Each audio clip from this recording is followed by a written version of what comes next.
Cloud computing is just one of the 4 IT infrastructure models that companies use to deploy their information services. Let's look at each one of the models to better understand what cloud computing actually is. Starting with on-premises, we have the following layers. The data center itself, which is a physical location. We have physical network equipment, storage, physical servers, the virtualization, operating systems, databases, applications, and on top of all that we have data. Now, in all of the models, we have the exact same components. The only difference is which ones are managed by the company itself versus which ones are taken care of by somebody else.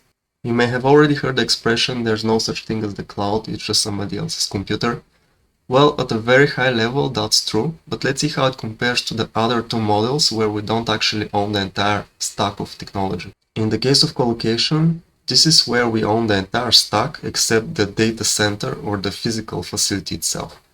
The physical facility includes things such as the cooling for the servers, the electricity, as well as the connection to the internet.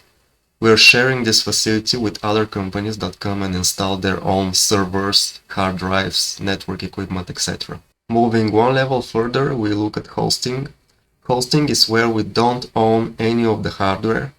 This is owned and managed by another company and we simply rent it. We can virtualize on top of it, we can install our own virtual servers with operating systems, our own databases, applications, and data. Now, cloud computing itself is divided into 3 submodels that include infrastructure as a service, platform as a service, and software as a service. Let's look at the difference between each of the 3. So in the first case, we take the hosting one step further by having somebody else manage the virtualization, and everything we're responsible for as a company deploying their information services is the operating systems, databases, applications, and data. In the infrastructure as a service model, you always have to start with the virtual machine on which you decide what operating system you're going to run, and then you install your databases, applications, etc. In the platform as a service model, you're only responsible for the applications and the data layer. Everything below that, such as the operating system, is part of the responsibilities of the cloud provider. They're ensuring that the operating system is always up to date, that all of the security patches are applied, etc. And lastly, in the software as a service model, everything that you actually own is the data. The software and everything below it is owned by the cloud provider, and it's their responsibility to keep it up to date, add new features, maintain it, etc. Now let's look at a simple analogy of owning versus renting cars to help us understand the benefits of cloud computing compared to the 3 other IT infrastructure models. In the case of on-premises, you have a parking lot that you own and you have your cars. So your parking lot you're responsible for, and you're responsible for your cars. You can only have as many cars as your parking lot can take, and if you want cars in different locations, for example different countries, you need to own different parking lots in different locations. In the case of colocation, you share a parking lot that you rent with other companies, and there are a few reserved spots for you, so you can go and park your own cars on those spots. If you want to increase the number of your cars, you need to make sure that there's available space, and you need to rent that space so you're able to use it.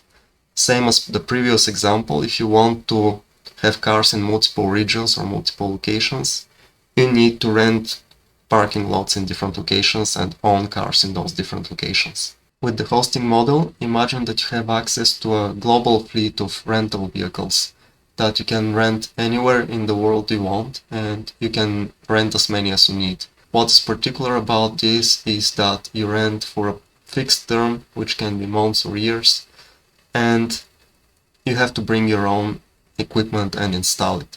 So if you need things like a GPS system or child seats, you need to bring those things and install them, which is in some cases a little bit inconvenient. In the cloud computing model, imagine that you still have an access to a global fleet of cars, similar to hosting, but those cars appear where and when you need them exactly.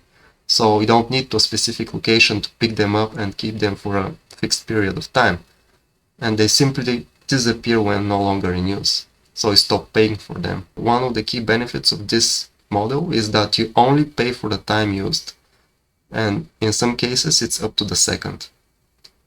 If we look at the key benefits of cloud computing, it's mainly cost savings and elastic global scalability, which is also granular and automatic.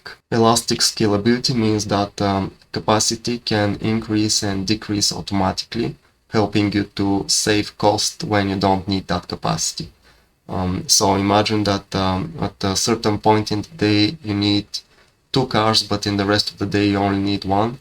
Well, only in the moment where you need 2 cars, there's one more car that will appear. You'll start paying for it, and it's as soon as you don't need it anymore, it will simply disappear. And granular means that you can scale down to the components, choosing which component to scale. So, for example, you're bringing your kids to daycare and you need 2 child seats in your car, but as soon as you drop them off, you don't need the child seats anymore.